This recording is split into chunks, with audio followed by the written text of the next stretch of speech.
Off day cooking പരിപാടീസാണ്. ഇത് കഴിഞ്ഞ ദിവസം വാങ്ങിച്ച മീൻ ഞാൻ കഴുകി ഫ്രീസ് ചെയ്തിട്ടുണ്ട്. ഇന്നതെടുത്ത് ഒന്നുകൂടെ ക്ലീൻ ചെയ്ത് വെച്ചു. കറി വെക്കണം, ഇത് ഫിഷ് കറി വെക്കണം. അതേപോലെ അന്ന് തന്നെ വാങ്ങിച്ച ചീര ഞാൻ അരിഞ്ഞ് ബോക്സിനകത്താക്കി വെച്ചിട്ടുണ്ട്. ഞാൻ എല്ലാ കറിയും ക്ലീൻ ചെയ്ത് ഇങ്ങനെ ഒരു ബോക്സിനകത്ത് വെക്കും. അപ്പം പിന്നെ നമുക്ക് കുക്ക് ചെയ്യാൻ ഈസിയാണ്. അപ്പോൾ ഇതിന്ന് ചീരത്തോരൻ വെക്കണം, ഫിഷ് കറി വെക്കണം. ഇതൊക്കെയാണ് ഇന്നത്തെ ഓഫ് ഡേ കലാപരിപാടീസ്. അപ്പം ഞാൻ കുക്കിങ്ങിലോട്ട് കിടക്കുകയാണ്. വെളുത്തുള്ളി ഇഞ്ചിയെല്ലാം ഇനി ക്ലീൻ ചെയ്തെടുക്കണം. അപ്പം എന്താ പറയുന്നത്, എനിക്ക് പിന്നെ സ്റ്റാൻഡോ കാര്യങ്ങളോ ഒന്നുമില്ല ഇങ്ങനെ വീഡിയോ ഒക്കെ എടുക്കാൻ വേണ്ടി. ഞാൻ പറഞ്ഞില്ല, ഞാൻ തട്ടിക്കൂട്ട് വീഡിയോ അങ്ങനെ വലുത് എനിക്ക് സബ്സ്ക്രൈബേഴ്സ് വളരെ കുറവാണ്. പിന്നെ അതുമല്ല ഞാൻ എൻ്റെ ഒരു ടൈം പാസിന് വേണ്ടി ചെയ്യുന്നതുമാണ്. സോ അപ്പോൾ ഉള്ളതുപോലെ ഓണം പോലെ അങ്ങനല്ലേ പറയുന്നത്. അപ്പോൾ ഇനി ഇതെല്ലാം ക്ലീൻ ചെയ്ത് ഫിഷ് കറി വെക്കണം. ഇത് ഈ ഇടയ്ക്ക് വാങ്ങിച്ചൊരു കട്ടിംഗ് ബോർഡ്. ഇത് നല്ലതാണ്, വുഡിൻ്റെയാണ്.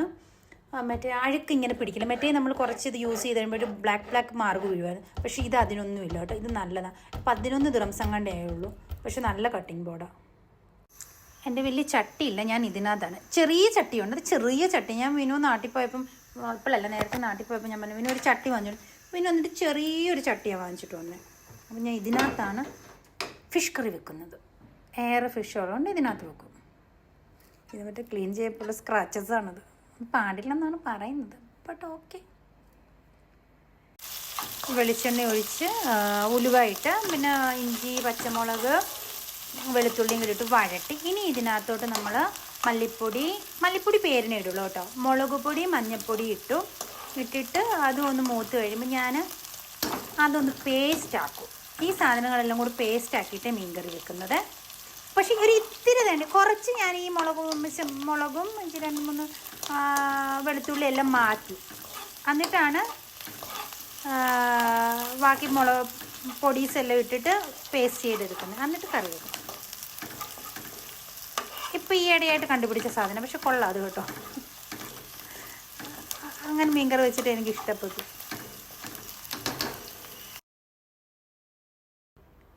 മല്ലിപ്പൊടി കുറച്ചിട്ടാൽ മതി. ഇത് നമ്മളിനി പേസ്റ്റ് ആക്കുമല്ലോ, അപ്പം കറിക്ക് എന്തായാലും നല്ലൊരു തിക്നെസ് വരും. അപ്പോൾ ഒത്തിരി മല്ലിപ്പൊടി ഇടേണ്ട ആവശ്യമില്ല ഇതിന്. വേറെ രീതി വെക്കുമ്പോൾ ഞാൻ എങ്ങനെയാണെന്ന് വെച്ചാൽ മുളക് പൊടിയും മല്ലിപ്പൊടിയും 2 സ്പൂൺ വലിയ മുളക് പൊടി എടുത്താൽ ഒരു സ്പൂൺ കറക്റ്റ് അങ്ങനെ എടുക്കുമായിരുന്നു. ഇത് അങ്ങനല്ല, ഇത് വേറെ സ്റ്റൈലിലാണ് ഞാൻ വെക്കുന്നത്. ഇപ്പോൾ അരയ്ക്കുമല്ലോ, അപ്പം നല്ല തിക്കായിക്കോളും. ഇപ്പോൾ മുളക് പൊടിയും മല്ലിപ്പൊടിയും മഞ്ഞൾപ്പൊടിയും എല്ലാം നന്നായിട്ട് മൂത്തു. ഇനി ഇത് ഓഫാക്കി ഇതൊന്ന് തണുത്തതിന് ശേഷം ഞാൻ നന്നായിട്ട് പേസ്റ്റ് ആക്കിയിട്ട് അരച്ചെടുക്കും. കുറച്ച് ഞാനിതിങ്ങനെ മാറ്റിയിട്ടുണ്ടേ. നാട്ടിൽ നിന്ന് ഉള്ള കോടംപുളിയാണ്. ഈ ഒരെണ്ണം തീരാറായി. നല്ല പുളിയാണ്, മീൻസ് നല്ല അടിപൊളി കുടംപുളിയാണ്. അത്ര മതിയായിരിക്കും. അരപ്പെല്ലാം നല്ല വെട്ടി തിളച്ചിട്ടുണ്ട്. ഇനി നമ്മൾ മീൻ കഷ്ണങ്ങൾ പറക്കിയിട്ട് കൊടുക്കുക. ഞാൻ കുടംപുളി ഇട്ടു, ഉപ്പും ഇട്ടിട്ടുണ്ട്. ഈ മീൻ കഷ്ണങ്ങളോട് പറക്കിയിട്ട് കൊടുത്ത് ഒരു തിള വന്നിട്ട് ചെറിയ തീയിൽ വേവിച്ചെടുത്താൽ മതി. ഇതൊക്കെ എല്ലാവർക്കും അറിയാവുന്ന കാര്യം, ഒരു മീൻ കറി വെക്കാൻ. പിന്നെ ഒരു രസം. നാട്ടിൽ ചെന്നിട്ട് ഞാൻ ഇങ്ങനത്തെ കുക്കിംഗ് ബ്ലോഗായിരിക്കും, മൊത്തം കുക്കിംഗ് ബ്ലോഗായിരിക്കും.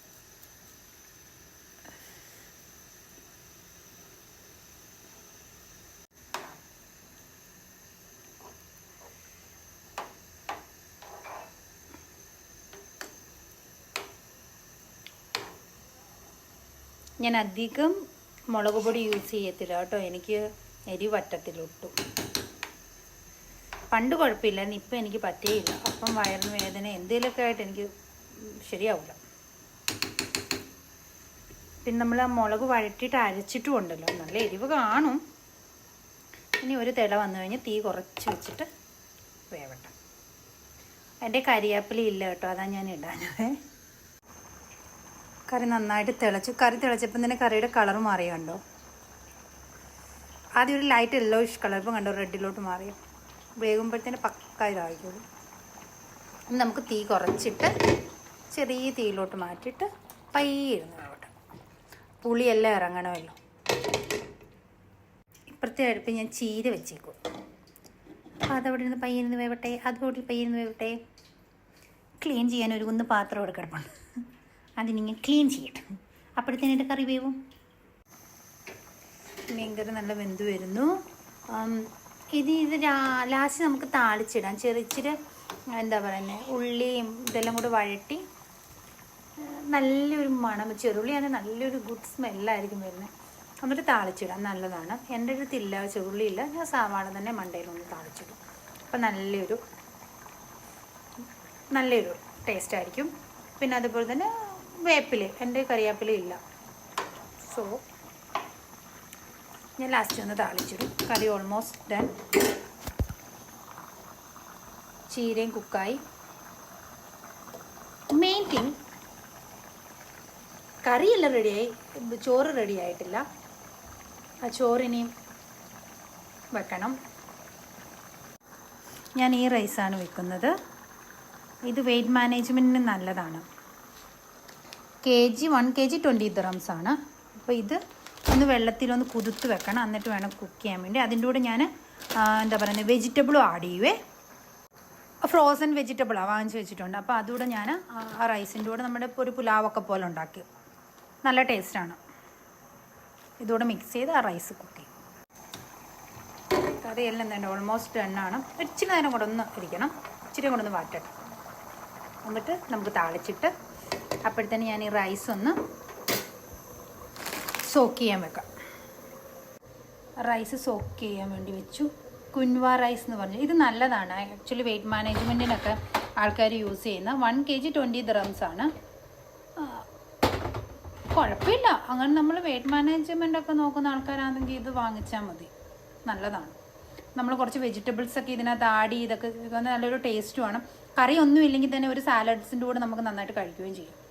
ഫില്ലാണ് കേട്ടോ, ഇച്ചിരി കഴിച്ചാൽ തന്നെ നമുക്ക് വിശക്കത്തില്ല. പിന്നെ സമയം 12:30. ഇനി അടിച്ചു വാരി തുടയ്ക്കണം. ഞാൻ ആ മീൻ ഗ്രേവി അരച്ചപ്പം എന്ത് പറ്റിയെന്ന് വെച്ചാൽ ഇച്ചിരി ആ അടപ്പ് അടച്ചത് കറക്റ്റായില്ല. സോ ചെറുതായിട്ട് തെറിച്ച് എൻ്റെ ഒരു പിങ്ക് ഷർട്ട് ഇവിടെ അലക്കിയിട്ടുണ്ട്, അതേലോട്ട് വീണു. അത് പെട്ടെന്ന് ഓടിച്ചെന്ന് കുതിർത്ത് വെച്ചിട്ടുണ്ട്. ഞാൻ അങ്ങനെ അടിച്ചു വാരി തുടയ്ക്കണം. 12:30 കാരണം 12:51 12:30 അല്ല. ഹോസ്പിറ്റലിൽ ബ്ലഡ് ടെസ്റ്റിങ്ങിനൊക്കെ വന്നിട്ട് ലേറ്റായല്ലോ. കഴിച്ചിട്ടില്ല, ഒരു ചായ മാത്രമേ കുടിച്ചിട്ടുള്ളൂ. കഴിപ്പ് പിന്നെ നമുക്ക് സീനിയറുള്ള കാര്യമല്ല. ഇനി ക്ലീനിങ് ഉണ്ട്. അത് കഴിഞ്ഞിട്ട് ഞാനൊരു ചീപ്പ് വാങ്ങാൻ നോക്കിയിട്ട് അങ്ങോട്ട് ഈ വരുന്ന സൈഡിലൊന്നും കിട്ടില്ല. ഇനി അപ്പുറത്ത് പോയിട്ട് അത് വാങ്ങണം. അത് കഴിഞ്ഞ് വൈകുന്നേരം കുറച്ച് നേരം കടയിൽ പോകണം. അങ്ങനെ അപ്പോൾ പടപടാന്ന് പണിയെല്ലാം ഒതുക്കട്ടെ. അപ്പോൾ ഓക്കെ, ബൈ ബൈ. ഇതൊക്കെയാണ് എൻ്റെ ഓഫ് ഡേ. ഉച്ചയായില്ലേ, ഓഫ് ഡേ പെടാതെ അങ്ങ് പോകുന്നു. കാര്യങ്ങളൊന്നും നടക്കത്തുമില്ല സത്യത്തിൽ. ചില ഓഫ് ഡേ അങ്ങനെ. കാരണം ഇനിയിപ്പോൾ ഇതെല്ലാം ഒതുക്കി അടിച്ചു വാരി തുടച്ച് കുളിച്ച് ഓഫ് ഡേയിലാണ് എണ്ണ തേപ്പ് പരിപാടിയൊക്കെ ഉള്ളത്. ഇനിയിപ്പോൾ ഇത് ചെയ്തിട്ട് വേണം എണ്ണ തേക്കാൻ. ആക്ച്വലി എണ്ണ തേച്ചിട്ടാണ് ഈ കുക്കിങ്ങിലോട്ട് കയറുന്നത്. ഇന്ന് അത് വിട്ടുപോയി. മോനെ ഇങ്ങനെ വിളിച്ചുകൊണ്ടിരുന്നു അതിൻ്റെ ഇടയ്ക്ക്. അപ്പോൾ അതുകൊണ്ട് അങ്ങ് വിട്ടു. അവനെ എക്സാം കഴിഞ്ഞല്ലോ, കളി, അവൻ്റെ റിമോട്ട് കണ്ടില്ല, അവൻ്റെ അത് കണ്ടില്ല ഇത് കണ്ടില്ല എന്നൊക്കെ പറഞ്ഞുകൊണ്ട് അവൻ വിളിച്ചുകൊണ്ടിരുന്നു. ഇപ്പം എന്നിട്ട് വിളിച്ചു വന്ന് അത് ചാർജർ നമ്മൾ തന്നു വിട്ടില്ലയോ എന്ന് ചോദിച്ചു. എനിക്ക് ദേഷ്യം വന്നിട്ട് എന്നിട്ട് വഴക്കം പറഞ്ഞു ഫോൺ വിളിച്ചു. ഇനി എനിക്ക് തലയിൽ എണ്ണ തേക്കണം, കുളിക്കണം. അത് കഴിഞ്ഞിട്ടൊന്ന് പെയിൻ ചീപ്പ് എന്തായാലും വാങ്ങിക്കണം. തലയിൽ നല്ല ചൊറിച്ചിലുണ്ട്. പേനാണെന്നൊന്നും എനിക്കറിയില്ല. തല അങ്ങനെ പെയിനില്ലാത്ത ആളാണ്. പക്ഷേ ഈ ഞാൻ പറഞ്ഞല്ലോ, കഴിഞ്ഞ ദിവസത്തെ റംസാൻ്റെ ഒക്കെ നല്ല തിരക്കുന്നു, ഹെയർ വർക്ക് കുറേ ഉണ്ടായിരുന്നു. അപ്പോൾ എനിക്കൊരു ഡൗട്ട്. അപ്പോൾ അത് വാങ്ങിക്കണം. അപ്പം പോയി ഇന്ന് പെയിൻ ചീപ്പ് വാങ്ങിക്കണം. എന്തായാലും മഴക്കാർ ഇപ്പോൾ ഇല്ല, ചിലപ്പോൾ മഴ പെയ്യാൻ ചാൻസ് ഉണ്ട് എന്ന് തോന്നുന്നു. കാരണം ചേച്ചി ഇപ്പം വിളിച്ചപ്പോൾ റോളയിൽ നല്ല മഴക്കാറുണ്ട്, മഴ പെയ്യാൻ ചാൻസ് ഉണ്ട്. മഴയാണെങ്കിൽ ചേച്ചി വൈകുന്നേരം വരത്തില്ലെന്ന് പറഞ്ഞു. എനിക്കാണേ പണിയെല്ലാം ഒതുക്കി പോയൊരു ചീപ്പ് വാങ്ങിക്കണം. തലയിൽ പേനാണോ, ഇനിയും ചിലവർ പറയും നരയ്ക്കാനാണേ, നര വരാനാണേ നമ്മുടെ തല ചൊറിയുന്നു. ഓൾറെഡി ഒരു രണ്ടൊന്നുമില്ല, കാണുന്നില്ല, ഇവിടെ ഉണ്ട്. ഉള്ളിലോട്ടൊക്കെ ഉണ്ടോ എന്ന് എനിക്കറിയത്തില്ല. അപ്പോൾ ഇനി അതാണെന്നൊന്നും അറിയത്തില്ല. എന്തായാലും അതിന്ന് കൺഫേം ചെയ്യണം. എനിക്ക് ഭയങ്കര ഒരു ഇറിറ്റേഷനാണ് ഇങ്ങനെ തല ചൊറിയുമ്പോഴേ. ദൈവമേ, നരയ്ക്കാനായാലും കുഴപ്പമില്ല, മുടിയെല്ലാം കൂടെ കൊഴിഞ്ഞു പോകാതിരുന്നാൽ മതി, അത്രയേ ഉള്ളൂ. നരയൊന്നും നമുക്ക് പ്രശ്നമുള്ള കേസല്ല. അപ്പോൾ ഇന്നത്തെ പരിപാടീസ് അതൊക്കെയാണ്. ഫടാഫട്ടെന്ന് പറഞ്ഞിട്ട് ഈ പരിപാടിയൊക്കെ തീർത്ത് കുളിച്ചിറങ്ങി കടയിൽ പോയിട്ടൊരു കോമ്പ് വാങ്ങിക്കണം. നമ്മുടെ ചെറിയ നെസ്റ്റോട് ഇപ്പുറത്തൊരു ലേഡി സ്റ്റോറുണ്ട്, അവിടെ എന്തായാലും കിട്ടുമെന്നാണ് എൻ്റെ ഒരു വിശ്വാസം. അവിടോട്ട് പോയിട്ട് വാങ്ങിച്ചിട്ട് വരണം. അതിന് മുമ്പ് എന്തെങ്കിലും തിന്നണം. തിന്നിട്ട് ഞാൻ പോകത്തുള്ളത് വേറെ കാര്യം. തിന്നിട്ട് പോകുമ്പോൾ ഒരു നടപ്പ് പോകുമല്ലോ. പിന്നെ വേറെ എന്തോ ഒരു കാര്യം സലൂണിലിട്ട് എനിക്ക് വാങ്ങാനുണ്ട്. വേസ്റ്റ് ബാഗ്, ഗാർബേജ് ബാഗ് വാങ്ങണം, അതും വാങ്ങണം. ആ രണ്ട് പരിപാടിയാണ്. അപ്പോൾ ചേച്ചി ഇപ്പം വിളിച്ചത് ചേച്ചിയുടെ ഒരു ഓൺലൈൻ ടീമൂന്ന് വന്നിട്ടുണ്ട്. അത് നമ്മൾ സലൂൺ ഓപ്പൺ ചെയ്യുന്നത് തൊട്ടപ്പുറത്തെ സൂപ്പർ മാർക്കറ്റിൽ കൊടുത്തുനിന്ന് കളക്ട് ചെയ്യണം. അപ്പോൾ അതും കയറി എടുക്കണം. അപ്പം അതൊക്കെയാണ്. അത് കഴിഞ്ഞിട്ട് സലൂണിൽ പോയി ഇരിക്കണം കുറച്ച് നേരം. ചിലപ്പോൾ വൈകുന്നേരം അതിലൊക്കെ കസ്റ്റമർ വരുവേ. ക്ലോസ് ചെയ്തിടണ്ടല്ലോ. എന്തായാലും ഞാൻ റൂമിൽ ഇരിക്കുന്നതും സലൂൺ താഴെ തന്നെ ഇരിക്കുന്നതും ഒരേപോലെ. എന്തായാലും ഞാൻ ഉറങ്ങാനൊന്നും പോകുന്നില്ല. ഒരു പുറത്തോട്ട് ഇനി വേറെ അത്യാവശ്യത്തിന് പോകേണ്ട കാര്യമൊന്നുമില്ല. അപ്പം പിന്നെ കാണാം. Bye bye. അപ്പം കുളിയൊക്കെ കഴിഞ്ഞു. ഇനി ഫുഡ് കഴിക്കാം. ഫുഡായിട്ടുണ്ട്. അപ്പം അടുത്ത പരിപാടി ഫുഡ് കഴിക്കും. ചോറ്, തൈര്, തോരൻ, മീൻകറി.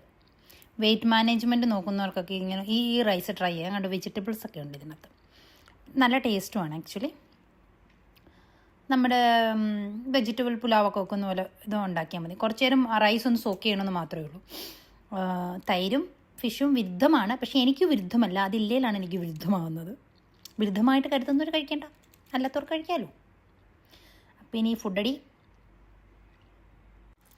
ഞാൻ വെച്ചോണ്ട് പറയുന്നതല്ല കേട്ടോ. ഫിഷ് കറി നല്ലതായിട്ടുണ്ട്. നന്നായിട്ട് എൻ്റെ പുളിയൊക്കെ ഇറങ്ങി. നാട്ടിൽ നിന്ന് കൊണ്ടുവന്ന പുളിയാണ്. അപ്പം നല്ല പുളിയാണ്. പത്തനംതിട്ടയിൽ നിന്നുള്ള പുളിയാണ്.